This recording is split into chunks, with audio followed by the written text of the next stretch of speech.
উপরে দুরূদ পড়া বেদাত, তারা হইছে আসল বেদাতি, ঠিক কিনা বলেন? একদল মানুষ আছে নবীর শানে দুরূদ পড়লে তারা বাধা দেয়, ঠিক কিনা বলেন? একদল মানুষ আছে নবীরে দাঁড়াইয়া সালাম দিলে তারা বেদাত বলে, আছে না নাই? আমরা রাসূলকে সম্মান করি কি কারণে জানুনি? আজকে জানিয়া নাও। আমরা রাসূলকে সম্মান করি ফরজ মনে করিয়া না, ওয়াজিব মনে করিয়া না, সুন্নত মনে করিয়া না, আমার নবীকে মহব্বত করিয়া আমরা নবীকে দাঁড়াইয়া সালাম করি, ঠিক কিনা বলেন? তাহলে এই রাসূলকে দাঁড়াইয়া সালাম দিবেন নাকি বইয়া থাকবেন? জোরে বলেন। একজন স্কুল সামান্য একজন স্কুলের যদি টিচার দেখেন, দেখা যায় রিস্কার থেকে নাইমা দাঁড়ায় যান, আছে না নাই? আরে যেই নবীর সৃষ্টি না করলে আমার আল্লাহ পাক রব্বুল আলামিন আসমান জমিন লৌহ কলম কোনো কিছু সৃষ্টি করতেন না।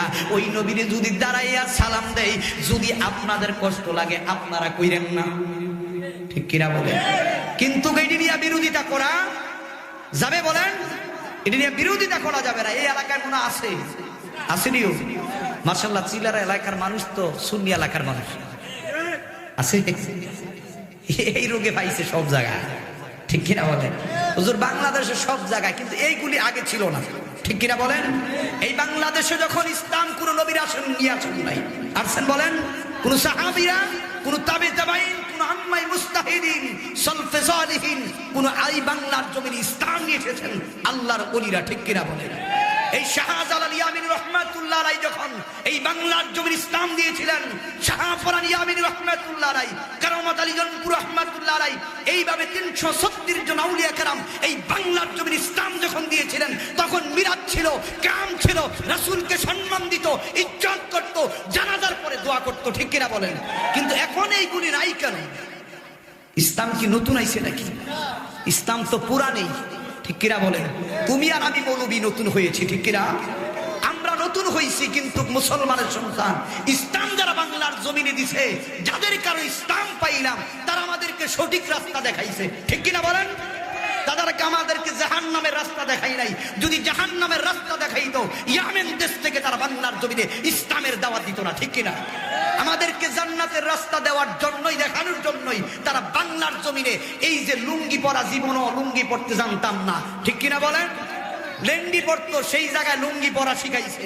কোনদিন টুপি কিভাবে পরতো, ওই টুপি পরাও জানতো না, টুপি পরা শিখাই দিছে। মৌলবী পাঞ্জাবি কিভাবে পড়তে হয়, ওই পাঞ্জাবি পরা তুমি জানতা না। তোমার চোদ্দাদা ফুদ্দাদারকে মুসলমান বানাইয়া পাঞ্জাবি পরা শিখাইলো, আজকে তুমি মৌলবী হইয়া নবীর শান বলে গেলা, ঠিক কিনা বলে? আফসোস মুসলমান, এই নবীর মহব্বত কোথায় চলে গেল? যেই নবীর কারণে, যেই নবী ইসলামের জন্য তো কষ্ট করেছেন, যেই নবী ইসলামের জন্য মাইর খাইলেন, যেই নবী উম্মতের মায়াই নবী, সেজদায় পড়ে ও মুসলমানের সন্তান কাঁদতে, ইয়া হাবলি উম্মতি, ইয়া হাবলি উম্মতি, উম্মতি বলে নবী কাঁদতেন, ঠিক কিনা বলে? ওই নবীকে আমরা ভুলে গেছি। আল্লাহ ভাইয়া বাদ গাছের উপরে উঠলেই চলবে, মন্দাল গাছে আর কি গাছ কই রাখে, তুলা গাছ, এই গাছে যাওয়া যাবে না। তাহলে আমরা আশেক হইতে পারি নাই। আশেক যদি হইতে হয় তাহলে মন্দাল গাছে লাফ দিয়ে ওড়া যাবে, ঠিক কিনা বলেন? আমার ভাইয়েরা, বাবারা, বন্ধুরা আমার, নবীকে মহব্বত করতে হবে, নবীকে ভালোবাসতে হবে। আমার নবী যেইভাবে উম্মতকে মহব্বত করেছেন, 63 বছরের জিন্দিগি, ঠিক কিনা বলেন? 63 বছরের জিন্দিগি নবী উম্মতের মায়ায় কাঁদছে। ও চিলরার মুসলমান, এখন নবী কান্দে, সন্দেহ আছে? নবী কান্দেনি? এখনো নবী কান্দে। ভাইরা, বাবারা, বন্ধুরা আমার, আম্মা জান আয়েশা সিদ্দিকা রাদিয়াল্লাহু তাআলা আনহা আল্লাহর নবীর কেমন স্ত্রী ছিলেন বলেন? মহব্বতের স্ত্রী ছিল না? আল্লাহর নবী কইলাম সব নবীর সব স্ত্রীদেরকে মহব্বত করেছেন, কিন্তু বেশি সঙ্গী ছিলেন আম্মা জান আয়েশা সিদ্দিকা রাদিয়াল্লাহু তাআলা আনহা।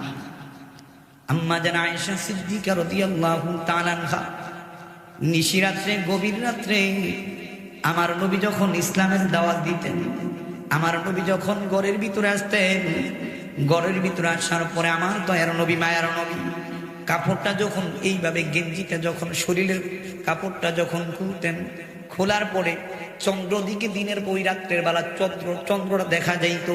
ওই আল্লাহর নবীর স্ত্রী আম্মা জান আয়েশা সিদ্দিকা রাদিয়াল্লাহু তাআলা আনহা চন্ডীর দিকে তাকায়।